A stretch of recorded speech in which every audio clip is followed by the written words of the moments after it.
pagtuon subong. Ini ginadala sa inyo sa Central Philippine Adventist College Church Media Ministry Department. Nasimanal ini nga pagtuon o kung pag-review naton sa aton nga leksyon. Kagkaroon nga panahon ari na kita sa leksyon 4 sang aton trimestry para ini sa Hulyo 15 hasta sa Hulyo 21 o kung 22 sa adlaw nga inugpahuway, adlaw nga Sabado. Kagkaroon mga kauturan, salamat nga ari naman nagbalik ang akon nga dati nga partner, Pastor Ilden Toledo, ang aton Vice President for Student Affairs diri sa Central Philippine Adventist College. So, Pastor, para ginini sa mga Ilonggo nga mga aton mga kauturan, hindi lamang diri sa Negros Occidental, hindi lamang sa Negros Island region, kundi sa aton man kauturan sa Guimaras, sa Iloilo, sa Antique, sa Capiz, sa Aklan. Kag ang aton mga kauturan nga mga Ilonggo speaking dito sa Southern Mindanao, sa General Santos, sa Coronadal, sa South Cotabato, sa may Sultan Kudarat, kag bisan pa sa North Cotabato. Kag labi na gid ang aton nga mga Ilonggo speaking sa bilog nga kalibutan. Dira sa London, sa Amerika, sa Australia, sa Japan, sa Korea, sa Middle East, labi naman kag subong man ang aton nga mga alumni halin diri sa CPAC. Gani, salamat nga ari kita kag sa luyos ang kamera, Engineer Linatan gihapon, Sir Ayan Banjula, si Sir Elvi Tapaya, kag ang aton mga duha ka student assistant, si Rodel Vargas kag si Roel Largado. Aton anay duko ang aton mga ulo. Maluluyon namon nga amay nga yara sa langit. Amon ginapasalamatan ikaw. Nga imo naman kami tagaan sini nga panahon sa pagtuon sang leksyon o kon sa pag-review sa sini nga leksyon sa sini nga semana. Gapangabay kami sang balaan nga espiritu nga magadihon kag maghatag kaalam sa amon ni Pastor Toledo upod man inughalangop sa amon mga kauturan nga nagasunod kag pangalipay sa pagtuon sining leksyon sa ngalan ni Jesus nga amon manunobos. Amen. Mayong aga, Pastor, sa tanan naton nga mga sumulunod sa sini nga pagtuon naton. Mayong aga sa inyo tanan kag malipayon nga adlaw nga inugpahuway. Luyag kong mga kauturan basahon sa inyo ang sadsaran sang aton nga pagtuon sa sini nga semana sa ika-4 naton nga leksyon sa aton nga trimestry. Napasad ang aton pagtuon hinigugma nga mga utod diri sa Galacia 2 versikulo 20 nga nagasiling ang pulong sang Ginoo. Ginlansang ako kaupod sa krus ni Kristo. Hindi na ako ang nagakabuhi, kundi si Kristo nagakabuhi sa akon. Kag ang kabuhi nga ginakabuhi ko karon sa unod, ginakabuhi ko sa pagtuo sa anak sang Dios nga naghigugma sa akon kag nagtugyan sang iyang kaugalingon tungod sa akon. Ina nga teksto, Pastor, permi gina masunson gina nga gina-memorize ang aton mga kauturan kay katahom gid sinang eleksyon. Kag sa akon niya, Pastor, do amo gina ang sentro sang mensahe ni Pablo. Justification by faith. Amo ning aton nga leksyon sa karon nga semana, justification by faith alone. O kung sa Ilonggo ang pagkamatarong pinaagi lamang sa pagtuo. Yes. Kag ina nga teksto sentro gid kung sa panapabuls ay gina siya nga klase sang punto ni Pablo. Okay, sa aton nga introduction, Pastor, before ita magsaysay sa aton nga Domingo hasta sa Biyernes nga leksyon. Nahibala naton nga sang ligad nga semana si Pablo kag si Pedro may ara nga pagsulo kasuayon, may contention. Tungod sang eksperyensya nila dito sa Antioch nga nagkaon si Pedro upod sa mga kauturan, mga hintil. Kag dayon nag-abot ang mga Hudiyo halin sa Jerusalem. Daw nagpalagyo si Pedro, daw nanago siya nga daw nagpakilala, daw nagpakita-kita nga daw wala siya nag-upod dito. Kag may ara gani silang punto nga basi nagkaon si Pedro sang kalanon sa mga hintil nga mga mahigko. Pero at least, Pastor, nakita naton sa vision to ni Pablo, ni Pedro. Sa Acts 10. Sa Acts 10, sa buhat Jess. Kag inaya hindi na masala si Pedro nga nagkaon siya sa mahigko kay siya mismo ginpakitaan sa Ginoo. Pero ang punto, Pastor, nga na misunderstand si Pedro kag dira nagsugod ang contention, Yeah. ang kasuayon ni Pedro kag ni Pablo. Pablo. Oo.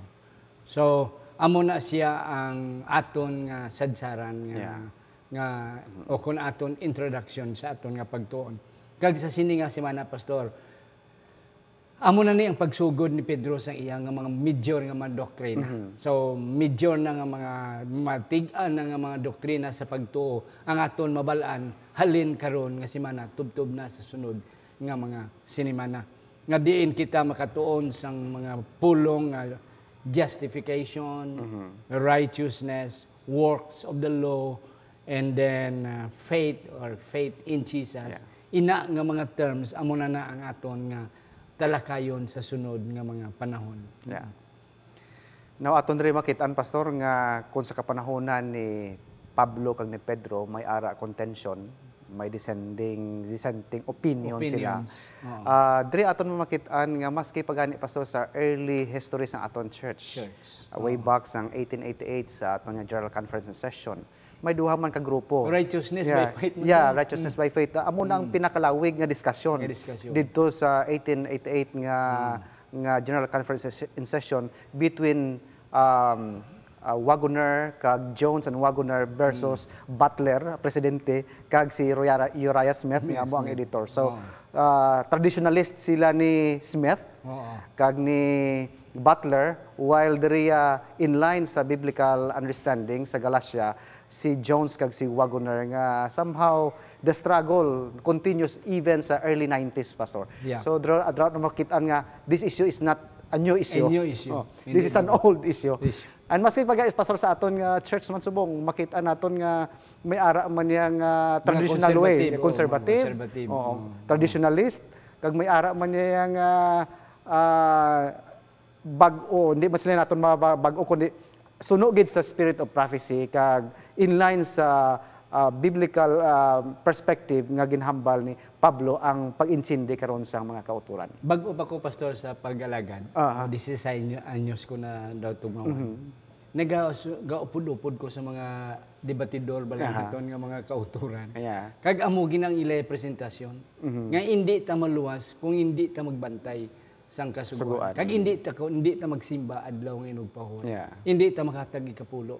So as early as that, daw amo na ang akon nga na nagsulod sa akong panahon na only to learn later on nga hindi na amo ang mensahe sang Adventista.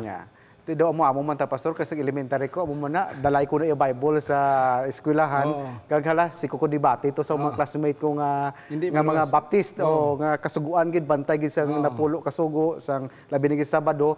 Kag subong, Pastor, ako nakitaan nga akong tugin debate pastor naman sa mga Baptist. So amo na mga kauturan. So ari kita, Pastor, sa aton Sunday nga lecture. The question of justification. Ano di ang punto ni Pablo, Pastor, nga ang justification sa Ilonggo is pagkamatarong. Ang pakiana o kon ang pamangkot sang pagkamatarong. So aton tun-an makaturan, what is justification? Nga amo ni siya ang ginapainsindigid kag ginasalsal ginalansang ni Pedro sa mga kauturan, labi na sa mga early Christians, both Jews and Gentiles who became Christian. Ang justification, ang pagkamatarong. Ang pagkamatarong, Pastor, is not nga makuha naton ini bagi sa aton nga pagpanikasog. Ang pagpakamatarong, it is actually the outworking, ang pagpangabudlay sang balaan nga espiritu sa aton. Nga we are conscious sang aton nga espirituhanon nga tinindugan dira sa Ginoo, and aton na nakita nga may ara kita gali wala sang ikasangkol sa paghilway sa aton gikan sa kondenasyon sa sala. And paagi sina nga conviction nga si Ginoong paagi sa pagpangabudlay sang balang espiritu, kita magadulong sa aton sa pagpalapit sa kay Ginoong kag sa pagbato naton sa kay Ginoong bilang aton personal manluluwas. Right away ang aton nga mga nagliligad nga mga sala pinatawad outright na nga pagpatawad in the installment basis, Pastor. Kanami sinang punto, Pastor. Kag another point po, Pastor. Okay. Ang background sini. Nga ang ginalansang gini ni Pedro sa mga alimpatakan una sa mga Hudiyo kag mga hintel nga mga Kristohanon. Kayo ang mga Hudiyo, they are privileged people. Yeah. Kay gintagaan sila sa Ginoo sang katipan. Yeah. Oo. Sakto na. So sang ligad gani nga semana circumcision ang issue. Oh, okay. Di ina siling ni Pablo nadula na ina nga klase sang pribiliyo sa inyo. Kay si Kristo na amo ang nag-assume sang inyo sang aton nga mga paghimudos pagtuman sang kasuguan. Sa inyo nga pagka-pribiliyo nga mga katawhan. When Christ came, ginkuha yan. Ginkuha. Oo. Na kag ginhimo kamo hindi lang ginpasaylo ang inyong mga sala, kundi gintanom gid nga wala na kamo sing sala. That's why hindi na kamo dapat nga maghimudos pa sa pagpatinlo sa inyong kagalingon. Kay hindi bisan anuhon niyo yang seremonyal lo, bisan ano niyo nga simba-simba, ano niyo nga halad-halad, ina tanan nga butang hindi makatinlo sa inyo. That's why gintagaan kamo outright, gintabunan kamo dayon sinang dugo ni Kristo. Nga sa tubangan sang Ginoo, you are righteous. Ginpakamatarong. Putli na kamo, ginkabig nga wala na kamo sala. Wala na sala. Outright. Na sala. Yes. So, amo na pastor ang aton Sunday. Yeah. Oo. Kag may punto diri works of the law, may ginamention na naton Sunday nga election nga ang buhat sang mga sangkasuguan. Inigali pastor ang buhat sang kasuguan, amo na yung mga ceremonial law. Mga paghalad-halad, mga hatag sa mga ikapulo, pagsimba sa adlaw nga Sabado, sa mga bagong bulan, bagong lati, Day of Atonement, so forth and on.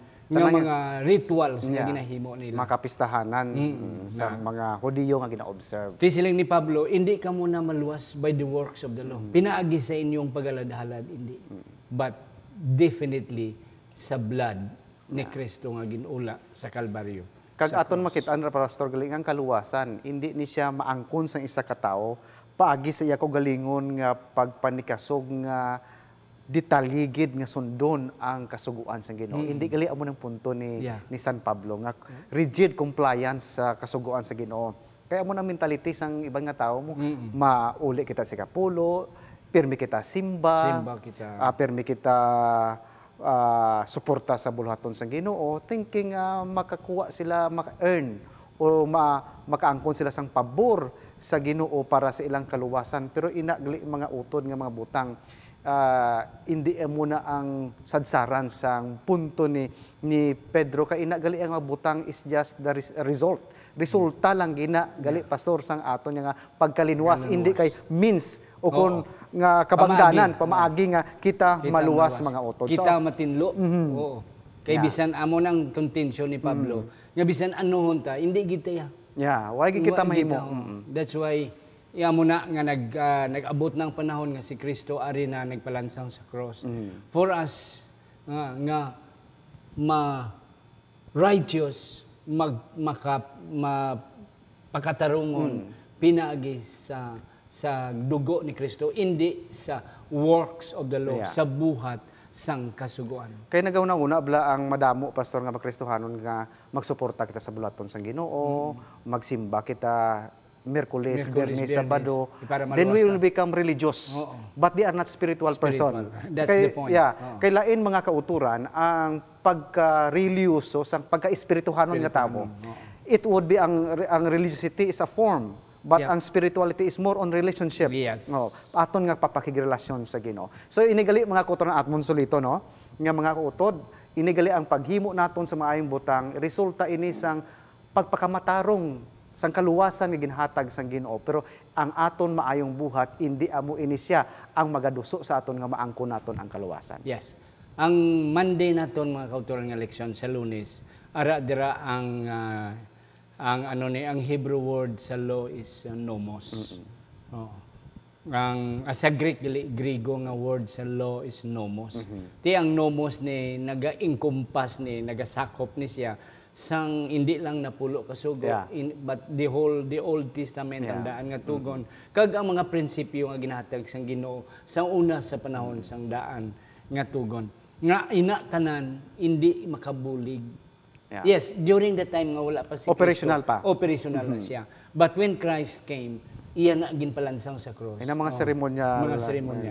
So, hindi lang limited, Pastor, ang magsiling kita sang Torah o kung sa Hebrew nga Torah o kung sa Numos, hindi lang siya mga kauturan aton hunaon nga ang kasuguan dira does not only refer sa Decalogue o sa napulo kasugo o kung sa ceremonial laws, kundi nagalakip ni siya makauturan sang kabugusan nga pagtudlo sang Old Testament. Sa Old Testament. Hindi lamang siya nasa 5 kalibro ni Moses, but sa tanan nga pagtudlo sang Ginoo, kag may ara siya nga ginpunto si Pablo nga may ginpauntat dira. Nga amo na nga kon sige-sige kita gihapon kay pastor kon nagpadayon ining ceremonial laws, amot ko maluwas kita, pastor. Magani, doy gid ko ay. Kati karon makasala ko abi. Halad ko baka. Baka, o. Kay kunara ka taas-taas ang posisyon mo, taas-taas man ang mangaranon ka, dako man imo halad. Kung imol, ti pitaw, pitaw, sa din kita man dako pitaw karon. So sinabi nga punto nga burdensome, amo na ginhambal ni Pablo nga ining mga ceremonial law burdensome, amo na nga gintapos na ina ni Ginisos mga kauturan para nga direkta na kita may access na kita sa Ginoo and through faith o pagi sa aton pagtuo makaangkon kita sang kaluwasan mga utod. Okay. Sa aton nga Martes mga kauturan, ang sadsaran sang aton pagkamatarong the basis of our justification. Ang punto di pastor nga gina-emphasize ni Pablo is siling niya kita nga mga kamo nga mga Hudiyo kag mga Hintil nga nahimo ng Kristohanon nga nagapati na nga nagatuo na sa kay Kristo. Inang ang gina-emphasize ni Pablo amo na to siya ang aton sadsaran nga teksto. Yeah. Oo. Galatia 2:20. Nalansang nakita kay Kristo kag hindi nakita amo ang gakabuhi. Yes. Ang punto da pastor nga ini nga kita nga nagakabuhi. Akong labasahon pastor sa atong leksyon sa sige, English. pastor. Okay. Siling niya faith is instead the means by which we take hold of Christ and His works in our behalf. We are not justified by the basis of our faith. Kanami sinipunto. Yeah. But on the basis of Christ's faithfulness for us. Which we claim ourselves through faith. Hindi sa aton nga pagtuo, Pastor Galia. Masiling tabaw, pagtuo lang kay Kristo. Na, hindi gali na amo. Kundi ang pagtuo ni Kristo nga aton ginangkon. Hindi aton pagtuo. Yeah, kay actually, Pastor, ang righteousness by faith, connected na siya sa Revelation chapter 14, mong sa 3 angels message, na nagamba siya, faith in Jesus Christ. Yes. So, both nga Pastor nga, faith in Jesus Christ, ang aton gali nga pagtuo dira kay Kristo as a result sang pagpangabudlay sang balaan nga Espiritu, is the only basis sang aton nga ginpakamatarong kita. Yeah. So, faith in Jesus alone, amo ni siya ang basihan sang aton nga justification. Yes. Kagang isa pagit punto, Pastor, ang katutom ni Kristo. Yeah. Kag ina mga sakto na pastor ang katutom ni Kristo kay kun wala nagpangabudlay gin-offer ni Ginisus ang iyang kagalingon, hindi kita makaangkon sang kaluwasan. So ado amo na pastor ang aton makit-an dira nga punto sa sina nga leksyon naton nga ang pagtuo kag si Ginisus inseparable na siya. Hindi naton ma-detach. So amo na siya ang core nga gina-emphasize ang 3 angels message in faith, the faith sa ikatatlo nga sa isang manugtunda nga pagtuo dira sa kay Ginoong Hesus. Yes. Kung ano ang ginhimo ni Kristo para sa aton, and that's the importante gid kaayo nga punto mga kauturan. Nga ang ginhimo ni Kristo, ang katutom ni Kristo kag aton ginangkon nga klase sang katutom ni Kristo. And that is the basis amo na ang sadsaran sang aton pagkamatarong. Yeah. Nga ginbubo ni Kristo sa aton. Ang aton niya is just to claim. Yeah. Ang pagbaton lang kag ang pagsalig kag pagtuo nga amo nang ginhimo ni Kristo. without Jesus doing something at the cross, Yeah. wala gid kita. Kag aton lamang kita ang pastor nga ining pagtuo ini gini siya aton mong Yeah. it is amo na siya ang pagpangabudlay nga ang balang espiritu naga-convict sa aton nga amo ni imo nga kuano nga status. Mm. Nagakinahanglan ka sang external external nga force nga mapresentar nimo ang imong kagalingon nga acceptable mabaton sa Ginoo. So ang Holy Spirit amo na ang naga-work out dira. Kag sang ang Holy Spirit naga-work out sa aton, we come to our senses nga kita makasala. Then we accept Christ as our personal Savior. Amo na ang faith in Jesus nga ginahambal dira pastor. Kanami sina mga punto, pastor. Okay, sa aton nga Markulis, obedience of faith, ang pagkamatinumanon sang pagtuo. Pagtuo. Yeah. Gindala kita, pastor, sa kay Abraham. Yes. Nga pinagi sa pagtuo si Abraham, ginpakamatarong sang Ginoo. Yes. Ang isa di, pastor, kapuntong ako nakuan. Direkta na lang ta, pastor, sa ato nakuan. Ang isa di kapunto is ina nga pagtuo naton sa kay Kristo. Unless we know Christ, ina nga pagtuo wala man, pastor, hindi saling papaw na nga pagtuo. Exactly. Nga papati lang ko sa imo bisan way ko kakilala sa imo. Yes. Oo. Unreasonable. Unreasonable na iya nga mapati lang kuya sa tunga na sang dalan masiling ka sunod sa akon to, pati ka sa akon. Daw hindi na unless you have a concrete knowledge of the person whom you are trusting. Exactly. That's pagtuo, that's faith, that's pagsalig, trust.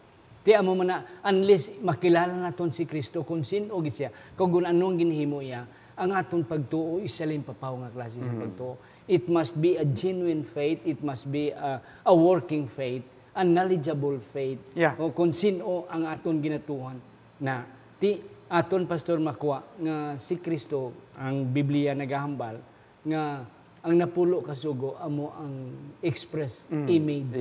That is where the character of God of Christ is found.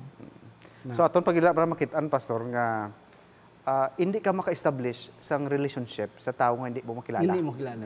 So buot sing nganon gali mga hinigugma nga mga utod nga kinahanglan gali naton kilalahon kilalahon si Kristo kay kung may ara kita accurate nagakaigo nga paghangup na itungod sang aton Dios nga naalagad, ang aton pagsalig, ang aton relasyon, pastor, nagalig-on nga nagalig-on. Yeah, kanami, pastor, sina nga punto. Unless we have an accurate, komplito nga pagkilala kung sino si Kristo, kung sino ang aton manluluwas, ang aton pagtuo is not real, is not genuine. Kag one more thing, pastor, ang matudtuod nga pagtuo, nag-apekto na siya sa kabuusan nga kabuhi isang tao.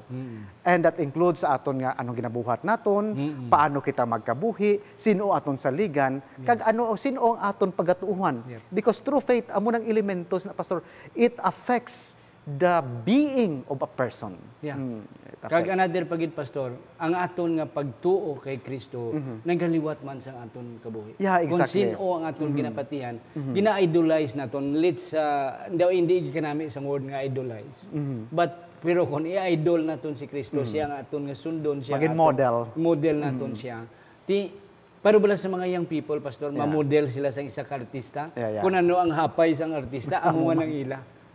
And that's the idea sa kay Kristo. Kung ano ang hapay ni Kristo, anong kabuhi ni Kristo, will also be our life. Kaya muna, pastor, ginabala constant beholding, ma-transform gid, ma-change gid ang kabuhi isang tao. So, mga kauturan, diri naman matamato naton nga please don't misunderstand na wala na ang napulo kasugo. What we are trying to emphasize is that ang mga ceremonial law, nga amo ang works of the law, nga amo ang mga buhat sang sugo, nga kung hindi ka maghimo sini hindi ka maluwas, that's the works of the law.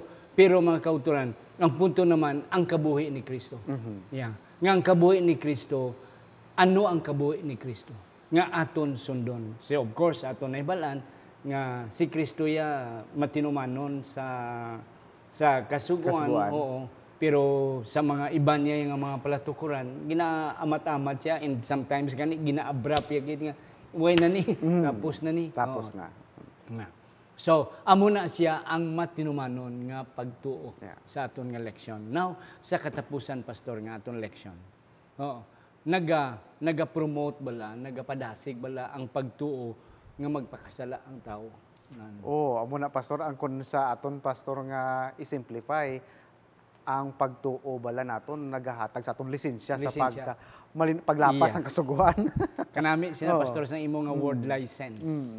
Nga amo ang magahatag sa aton lisensya sa paglapas nga ti amo na so damo na subong nga kwan nga tungod sa pagtuo wala nang sugo.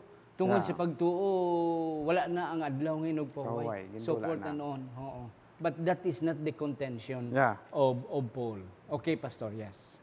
So aton ra makit-an nga sa sinulatan ni Paul sa Romans nga gin klaro ya gid niya nga ang pagtuo wala na siya naghatag sa aton sang lisensya. Wala siya nagpahanugot sa pagka malinapason. Kay ang matudtuod nga pagtuod ra kay Kristo nagatawag na siya pastor sang madalom kag richer amot anong Bisaya sang richer relationship. Mangaranon. Oo. Inalwanon, Mangaranon. Minalwanon nga pakigrelasyon sa kay Ginisos kag makita naton nga nagatubo gid ang tao sa bukay. Kag in that way pastor, kung may ara kita gali pagtuo kay Ginisos, amo siya gitawag nga imputed righteousness. Ang pagkamatarong ni Kristo amuya ang ginhatag sulob sa imo. Just like for example pastor sa panahon nga si Moses napatay dito sa Mount Pisgah.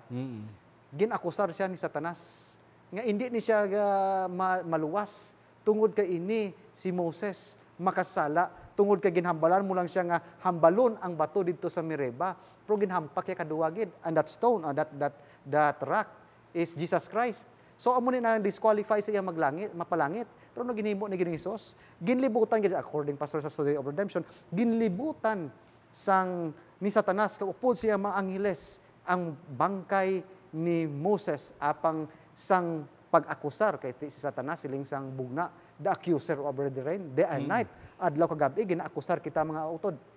Ngun kita makasala apang sa tion nga ginakusar ni Satanas si Moses nga indi gid malangit. Ano ginhambal ni Hesus? Siya gid nagpanaog sila matuod nakasala si Moses pero ang akon pagkamatarong akon isuklob sa iya kag ginpakamatarong ko siya kag gindala na siya makuturan si Moses didto sa langit. So imputed righteousness makuturan. Kagari pagid pastor, at least siguro last point naton. Ining justification by faith kundi amo na ang gin pagkamatarong pinagis pagtuo. Gin sulob nga pagkamatarong, outright righteousness. No? Inigli ang outright righteousness, pastor. Ang aton leksyon nagahambal nga hindi lang ni ginhimo sang langit nga make believe nga daw patutuo lang bala. Daw pareho wala pastor nga sige ha, ginang pakilala ta kang nobya ta ka. Pero in reality hindi. Oo. So makadto ta sa ginikanan ta. Pakilala ta kang nobya ta ka ha. Pero sa pagkamatuod hindi na amo ang nga matuo ka lang mapati ka lang kay Kristo nga bisan way ka kilala sa iya. Hindi na amo ang ginahambal sang justification by faith. The justification by faith is a genuine knowledge, a genuine relationship sang tao kag ni Kristo. Nga amo na ang isulob ni Kristo sa imo. Nga ikaw nakabaton kag ina nga pagtuo is a real and genuine nga pagtuo nga imo gin play gin gamit sa pagsalig kag pagtuo kay Kristo. Mataw mo na pastor, isa ko ka quotation pastor nga pagabasahon. Yeah. Christ's righteousness is accepted in man's failure and God receives pardon, justifies the repentant, believing soul treats him as though he were righteous and loves him as he loves his son. So amo na makuturan ang justification by faith. Why naging kabig nga makasala? Wala na. Why na? Outrightly, gin-declare ka sang Ginoo nga matarong ikaw once you believe in Him. Pero ang ina nga pagtuo, pagpati sa pastor genuine. Genuine. Hindi lang pakita kilala. Pero wala na pastor kag justify ka na it ends right there. So sunod naton nga mga sinimana ato naman matun-an ko ang kag mga kauturan hindi kamo mag misunderstand sa amon nga naghambal kami nga wala nang napulo ka sugo. But next episode naton. Yeah. Sunod naton nga mga kwan, dira naton naibalaan what is the relationship of the Ten Commandments Yeah. with the righteousness by by faith faith. nga ginahambal ni Pablo, mga kauturan. Mga kauturan, salamat gid sa inyo nga pagmamati. Sa liwat, hindi ginamo nahatag ang tanan, perhaps, hindi nahamo natag tanan. Pero ang mga major nga mga punto, amo na talakay, kag inyo padayunon, mga kauturan, ang inyong pagtuon sang leksyon. Kag kay kanami, sini mga kauturan, and then you will learn more, you will have more faith in God, kag genuine nga pagtuo sa pag-alagad sa Ginoo. Aton idako, Pastor, ang aton mga ulo. Ginoo, salamat sang pagpangabudlay ni Ginoong Hesus sa krus sa Kalbaryo. Ginhatag, ginhalad niya Ginoo ang iyang kabuhi para sa katumbasan sang amon mga sala. Kag paagi sa pagtuo namon ra sa iya, makaangkon kami o Dios sang pagkamatarong nga kami Ginoo ang ayan nga pag kilalahon kag pagtawgon nimo nga mga anak ng mga babae kag mga lalaki. Buligi kami Ginoo sa pagkamatutom sa pag-alagad ra sa imo, sa paghuna-huna nga sa tion kami Ginoo makasala katulad lamang nga ginalansang namon liwat dito sa cross Kalbaryo sa Jesus. Busa Ginoo kabay nga ang gahom sa mga espiritu amo ang magapangabudlay sa tagsatagsa namon ka mga kaugalingon nga ang pagkamatarong ni Jesus amon ini Ginoo ipahayag sa amon mga pinulungan, binuhatan sa amon nga pagkinabuhi agod Ginoo nga ang imong Dios nun katuyuan matuman sa tagsatagsa namon ka kinabuhi. Baka mayuha ang tagsatagsa ka mga kauturan sa bugos ng kalibutan Ginoo, ikaw magabendisyon sa ila nga ini nga pagtuon Ginoo makadulong sa amon sa paghahamtong kabuhi Kristohanon. Salamat Ginoo nga ikaw gining sabat sa amon pangamuyo sa sinigid nga aga sa ngalan ni Jesus.